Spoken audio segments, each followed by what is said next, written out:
మరి లాక్ పడిపోయింది.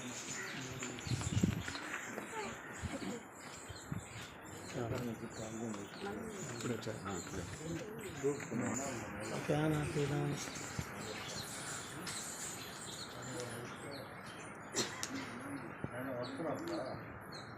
వస్తుంది.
దానిని బట్టి మరికొన్ని మానవుని జీవితము మూడు భాగాలు మూడు భాగాలుగా ఉన్నాడు అన్న సత్యం మనకు అర్థమవుతుంది. మొట్టమొదటిది బయటికి కనబడే శరీరం, రెండవది కనబడకుండా లోపల ఉన్న ఆత్మ, మూడవది బయట శరీరాన్ని లోపలి ఆత్మను కట్టిపెట్టిన ముడిపెట్టిన ప్రాణము లేక మనసు. అందుకనే మూట అని మనకు దేవుడు వాక్యం చదివిస్తాడు. ఆయనే జీవజలం, ఆయనే జీవజలపు బావి. అందుకనే సమలేశ్వరితో కూడా ప్రభు ఆ మాట అన్నాడు, నేనిచ్చు నీళ్ళు త్రాగువాడు ఎప్పుడును తప్పి కొనడు అన్నది. అవి వాని లోపల నుండి ఊరెడి నీటి బొగ్గగా ఉండును అన్న మాట చెప్పారు. కాబట్టి మానవుని యొక్క ఆయుష్కాలం, మనమందరం బ్రతుకు ఉన్నాము, మనకందరికీ దేవుడిచ్చిన ఆయుష్కాలము ఒక్కొక్కరి ఆయుష్కాలం ఒక్కొక్క రీతిగా ఉండొచ్చు. కొంతమంది తక్కువ వయసు, కొంతమంది ఎక్కువ వయసు, కొంతమంది నడి వయస్సులు. ఈ విధంగా మనకు దేవుడైన ఆయుష్కాలము యేసుక్రీస్తు ప్రభువు అనే జీవజలపు బావిలో నుండి మనము జీవజలాన్ని చేరుకోవడానికి ఇవ్వబడింది అన్న సత్యం మనము ఈ సందర్భంగా గమనించాలి. అంటే యేసుక్రీస్తు ప్రభువును స్వంత రక్షకునిగా మనము ఎరిగిన వారమై ఉండాలి. నేను మిగిలిన యందు విశ్వాసం ఉంచువాడు మరెన్నటికీ సరిపోడు. ఆత్మ సంబంధమైన మరణము అది మానవుని నరకానికి, అగ్ని గంధకములతో మండు గుండానికి తీసుకుని వెళ్తుంది. అందుకనే ఆత్మలో జీవము కలిగిన, అందుకనే యెహెజ్కేలు గ్రంథం 18వ అధ్యాయం 4వ వచనములో పాపము చేయువాడెవడో వాడే మరణము నొందును అన్న మాట చూస్తాం. Soul that sinneth it shall die అని అంటాడు. కనుక మరణించువాడు అంటే మరణము అసలు శిశలమైన మరణం ఏంటయ్యా అంటే, ఎప్పుడైతే మానవుడు పాపము చేశాడో తద్వారా మానవునిలోనికి ఆ మరణము సంప్రాప్తమైంది. ఎందుకని రూపములో లోకములో ఏలాగు ప్రవేశించనో అలాగుననే మనుషులందరూ పాపము చేసినందున మరణము అందరికీ ఆత్మలో జీవము రావాలి. ఇక్కడ కూడి వచ్చినటువంటి మనందరిలో ఒకవేళ ఇంకా ఎవరైనా యేసుక్రీస్తు ప్రభువును తమ సొంత రక్షకునిగా అంగీకరించకపోతే, యేసుక్రీస్తు ప్రభువు నా కొరకు ఈ లోకానికి వచ్చి శిలువలో నా పాప పరిహారార్థమైనటువంటి బలియాగము చేసి నా పాపములు నాకు బదులుగా నా కొరకు మరణించి సమాధిలో పెట్టబడి 3వ రోజున మృత్యుంజయుడై తిరిగి లేచి ఆయన యొక్క జీవములో మనం పాలుభాగస్థులమగునట్లుగా గొప్ప కృపను దేవుడు యేసుక్రీస్తునందలి విశ్వాసము ద్వారా మనకు అనుగ్రహించాడు.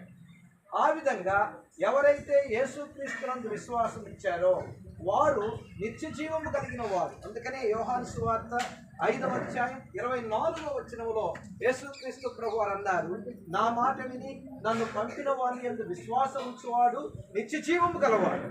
వాడు తీర్పులోనికి రాక మరణములో నుండి జీవములోనికి దాటి ఉన్నాడని మీతో నిశ్చయముగా చెబుతున్నాను అన్నారు. కనుక ఒక వ్యక్తి మరణమును తప్పించుకొని, అనగా ఈ లోకంలో జీవితయాత్ర ముగిసిన పిమ్మట నరకానికి వెళ్లకుండా నేరుగా పరలోక రాజ్యానికి, ఆ యొక్క నిత్య జీవము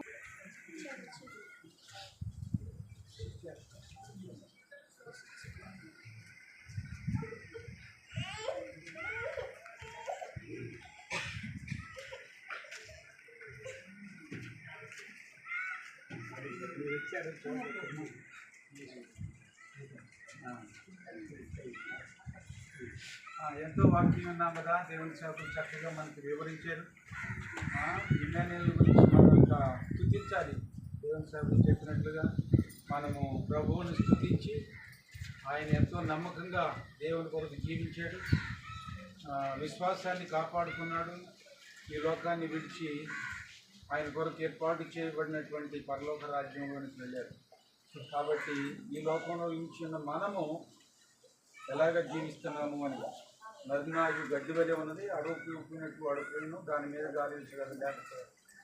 మనము మన యొక్క ఈ గడ్డి జీవితాన్ని బట్టి ఎవరు వారి కాకుండా యేసు ప్రభు యొక్క రక్తంలో మన ప్రతి పాపమును కడిగి వేసుకొని మనము ఆయన ఇచ్చే ఆ రక్షణను అనుభవించి ఈ లోకంలో పరలోక వారసులుగా ఈ లోకంలో ఉండగానే మనము ఆ నిత్య జీవాన్ని స్వతంత్రించుకోవాలి. కాబట్టి దేవుని సేవకులు చెప్పిన వాక్యం మీరు బాగా విన్నారు. కాబట్టి మనల్ని మనం పరీక్ష చేసుకుందాము. ఈ లోకాన్ని విడవబోయే మనము ఏ రాజ్యంలోనికి వెళ్ళబోతున్నాం, పరలోక రాజ్యం కనుక నిత్య నరకంలో కనుక మనం పరీక్షించుకుంటూ ప్రార్థన చేసుకుందాం. అందరం కళ్ళు మూసుకుందాం. ప్రేమ కలిగిన మా ప్రియ ప్రభువా, ఇమ్మానుయేలు తన జీవితంలో మారు మనసు పొంది తన బిడ్డలను చక్కగా దేవుని భయంలో పెంచుకున్నాడు. ఆయన మీకు వందనాలు, స్తుతులు చెల్లించుకుంటున్నాము. తన తల్లి ఎలాగా క్షణంలోనే ఈ లోకాన్ని విడిచి వెళ్ళిందో అలాగే ఇమ్మానుయేలు కూడా అలాంటి మంచి ఈ భౌతిక మరణాన్ని మీరు దయచేసినారు. అయితే ఆత్మ దాన్ని దయచేసిన దేవుని యొద్దకు వెళ్ళి అక్కడ విశ్రాంతిలో ఉండగా ప్రభువా, మేమును మిమ్మలను స్తుతించేవారిగా ఘనపరిచేవారిగా మీరే సహాయం మాకు. కుటుంబాన్ని ఆదరించండి, భార్యను ఆదరించండి, అలాగే ఇద్దరు బిడ్డలను ఆదరించండి, కుమార్తెను ఆదరించండి, కోడళ్లను, అల్లుడిని, అలాగే ప్రభువా మనవరాళ్ళను, మనవళ్ళను మీరు ఆశీర్వదించి ప్రభువా మీ దీవెన ఈ బిడ్డలందరికీ దయచి ఇమ్మానుయేలు ఎలాంటి మంచి విశ్వాస మార్గంలో జీవించినారో అలాగా వారి బిడ్డలందరూ విశ్వాస మార్గంలో జీవించి నీ కొరకు మహిమకరముగా జీవించినట్లుగా నా తండ్రిని మేము ఒకనొక సమయంలో కలుసుకుంటామనే నిరీక్షణతో ప్రభు ఈ లోకయాత్రలో మేము కొనసాగేవారిగా మీరే మాకు సహాయం చేయండి. మా జీవిత పర్యంతము నమ్మకంగా మేము జీవించే ప్రభు మిమ్మలను ఇతరులకు చాటేవారిగా మా జీవితం ద్వారా, మా క్రియల ద్వారా, మా యొక్క మానము ఉండగలుగుటకు నాయన మీరే కోరుకోండి. ప్రత్యేకంగా కుటుంబాన్ని ఆదరించండి. చిత్తబడిన వాక్యము మా హృదయంలో నిలిచి ఫలించినట్లుగా మీరే సహాయం చేసి మహిమ పొందమని నజరేయుడైన యేసు నామమున ప్రార్థన చేసి వేడుకొనుచున్నాము తండ్రి. ఒక్క నిమిషం సరే.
మరి నీకు